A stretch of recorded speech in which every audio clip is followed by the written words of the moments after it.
पंजाब के एक छोटे से शहर गुरदासपुर में आदित्य पुरी ऐसे परिवार में पले बढ़े जहां लग्जरी से ज्यादा डिसिप्लिन और हार्ड वर्क को इंपॉर्टेंस दी जाती थी। अपने पिता की एयरफोर्स की जॉब के कारण बार बार जगह बदलने से आदित्य ने अडेप्ट करना और परसिवियर करना सीख लिया। एजुकेशन उनके लिए एक एस्केप बन गई। उन्होंने अपनी पढ़ाई में खुद को पूरी तरह से डुबो दिया। अपने फ्यूचर को बदलने के लिए डिटर्मिन्ड थे।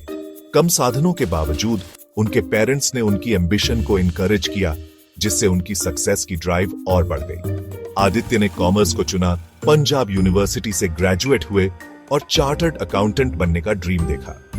यह जर्नी टफ थी, लेकिन उनके रिलेंटलेस फोकस का रिजल्ट मिला। सालों की सैक्रिफाइस के बाद उन्होंने अपना CA कंप्लीट कर लिया। यह अचीवमेंट सिर्फ एक डिग्री से ज्यादा थी। यह इस बात का प्रूफ था कि हार्ड वर्क बैरियर्स को तोड़ सकता है। आदित्य के लिए यह स्ट्रगल का एंड और एक नए चैप्टर की शुरुआत थी। गुरदासपुर का लड़का दुनिया का सामना करने के लिए रेडी था। अपना CA कंप्लीट करने के बाद आदित्य ने महिंद्रा एंड महिंद्रा में शुरुआत की, लेकिन जल्द ही सिटी बैंक चले गए, जहां उन्हें ग्लोबल बैंकिंग का एक्सपीरियंस मिला। विदेश में काम करते हुए उन्होंने इंटरनेशनल फाइनेंस में महारत हासिल की और इंटेग्रिटी और शार्प थिंकिंग के लिए एक रेप्यूटेशन बनाई। लगभग 2 दशकों के बाद उन्हें इंडिया लौटने का मन हुआ, जब इकोनॉमी ओपन हो रही थी। 1994 में HDFC के दीपक पारेख ने उन्हें एक बोल्ड ऑफर दिया, वापस घर आकर एक नया प्राइवेट बैंक शुरू से बनाना। यह एक बहुत बड़ा रिस्क था, लेकिन आदित्य ने इंडिया के बैंकिंग फ्यूचर को शेप देने का एक अपॉर्चुनिटी देखा। उन्होंने अपनी सिक्योर जॉब छोड़ दी और HDFC बैंक के पहले एम्प्लॉई और मैनेजिंग डायरेक्टर बने। कई लोगों को एक नए प्राइवेट बैंक का आइडिया डाउटफुल लगा, लेकिन आदित्य डिटर्मिन्ड थे। वह इंडियन बैंकिंग को रीडिफाइन करने के लिए तैयार थे। आदित्य पुरी ने HDFC बैंक की शुरुआत एक मॉडेस्ट ऑफिस में की और एक ऐसी टीम सिलेक्ट की जो इंटेग्रिटी और हार्ड वर्क की उनकी वैल्यूज को शेयर करती थी। उन्होंने एम्पावरमेंट और मिनिमल ब्यूरोक्रेसी का कल्चर बनाया, जिसमें परफॉर्मेंस और ट्रस्ट पर फोकस किया गया।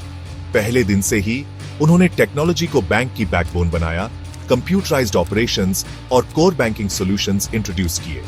आदित्य का विजन क्लियर था, कस्टमर ट्रस्ट जीतने के लिए एफिशिएंट, ट्रांसपेरेंट और रिलायबल सर्विस देना।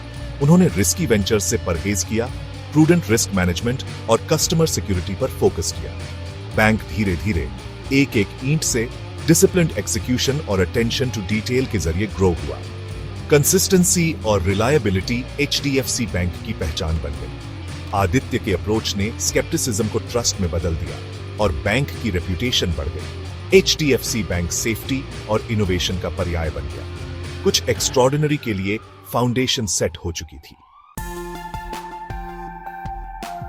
26 सालों तक आदित्य पुरी ने HDFC बैंक का लीडरशिप किया। इसे इंडिया का सबसे बड़ा प्राइवेट सेक्टर बैंक बना दिया।